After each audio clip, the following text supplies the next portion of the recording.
Well, we're kicking off a new segment today called Thursday Tracks. In honor of Black History Month, the country's southern pop singer-songwriter released a new music video to honor Black country legend Charley Pride.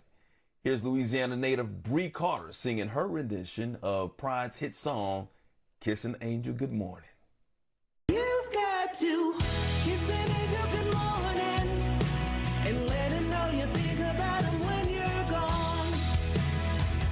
Kiss an angel good morning and love him like a devil when you get back home.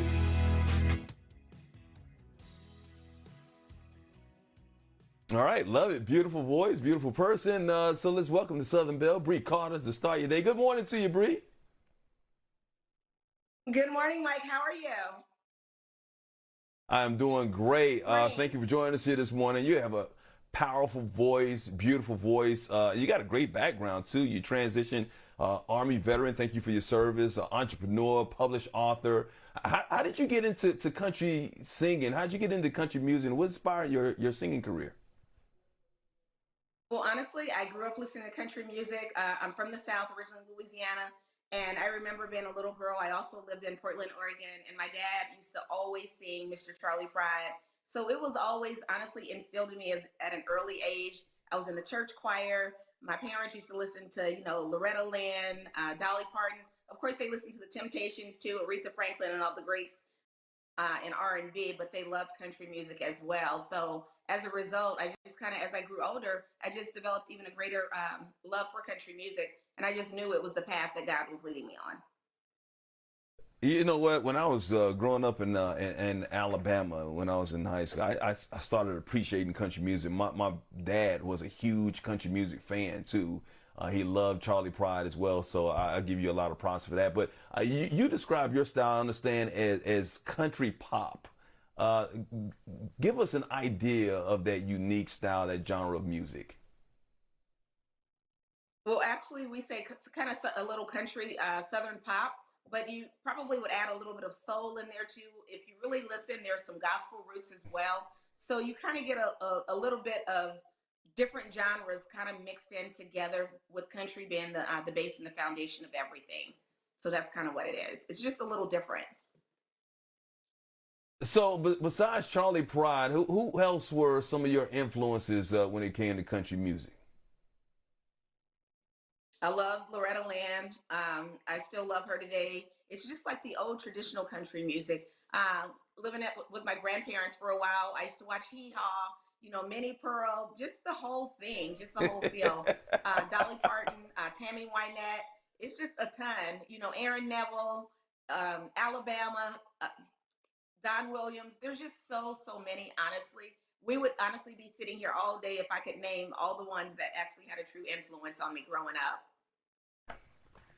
Now, do you think it's becoming now normal for people to not be shocked when they see or hear a country music singer and see a black face? Because we got yourself, a beautiful voice of yours, Mickey Guyton, just sang the national anthem at the Super Bowl. Of course, we've had Darius Rucker. Back in the day, it was Charley Pride. It seemed like he was only one of the lone representations of black people when it came to country music. Is it becoming a little bit more normal to see black faces singing country music now? You know what, Mike? I would like to say it seems more normal, but honestly, not just yet. I think we still honestly have a lot of work to do. I think the ground floor has been there with Mr. Charley Pride and Mickey Guyton and a lot of the other ones that are kind of coming through. But I think we still have a long way to go when it comes to it, because you may see us grace the stage here or there, but it's still not in the masses. So I think there's honestly still a lot more that could be done.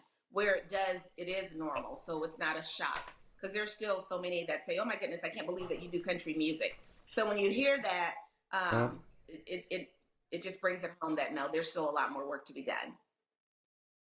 Let's talk about that work, because you bring up a point. Because do you think record executives, when they see the marketing aspect of it, obviously that comes into play? I remember the singer K. Michelle has tried to get into country music, and she said about some of the issues that she's had as a black woman trying to get into country music. So is it from a marketing aspect? Is it from the record executives just not seeing your face and how to market a black person in this genre? Honestly, I think it's a combination of things. I think honestly they hold the key, but it's the fans also. I mean, the fans, country fans or diehard fans, they Hmm. need to know or feel that we are in this for the long haul, and it's just not a phase and things that we're trying to dabble and get into. But yeah, I think it starts with the executives.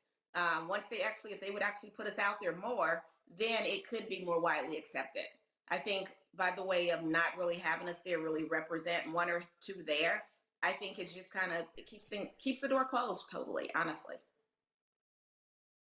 Well, talent is talent. You definitely have a lot of talent. You have a great singing voice as well. So keep on singing, girl. Keep on doing your thing, and we're Thank definitely you. going to be rooting for you, and we're going to be supporting you there. You have a doctorate in theology. So how do you minister through your music? You know what? I try to uplift people. I try to influence people. We've all been through something, and through my music, I try to just tell someone else's story. Although it's my story, for example, the song "Smiling Through the Pain." We've all been through things, and I remember being a little girl. My grandmother used to say, "Baby, just keep on smiling. Never let them see you sweat. Just keep smiling." You know, and just having that foundation and that faith in God, and being a part of my upbringing, I think that's just. I just want to. I don't want to shy away from it. I want that to be part of my music ministry. Just sharing the Lord, sharing, uplifting, encouraging people. I just think it's huge today. Ooh. There's so much tearing down and so much division. We need more love, more kumbaya, more come together. And hopefully through my music, that's what it does. I was at a show this weekend in Pigeon, and it was just amazing. People came to the show and said, "Oh my goodness, I came here. I love your doing what you're doing." And when people say know that you're on the right path, you're doing what you should do.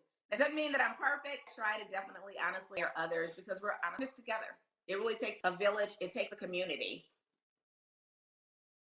Well, you keep on doing what you're doing, and like your grandmother said, don't ever let anybody steal your joy. Keep on bringing and putting smiles on our faces with your beautiful voice and your great music.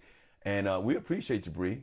Thanks for joining us here from Nashville, my old stomping grounds down there in Nashville, Tennessee. I used to live in Bellevue, Nashville, Tennessee. Loved it down there. Oh You can wow! catch Bree's full music video on the country. Yeah, I know about Nashville very well. So a lot of music stars down there now. Brei Carter, thank you for stopping by and continue the success in your music career. We really appreciate you.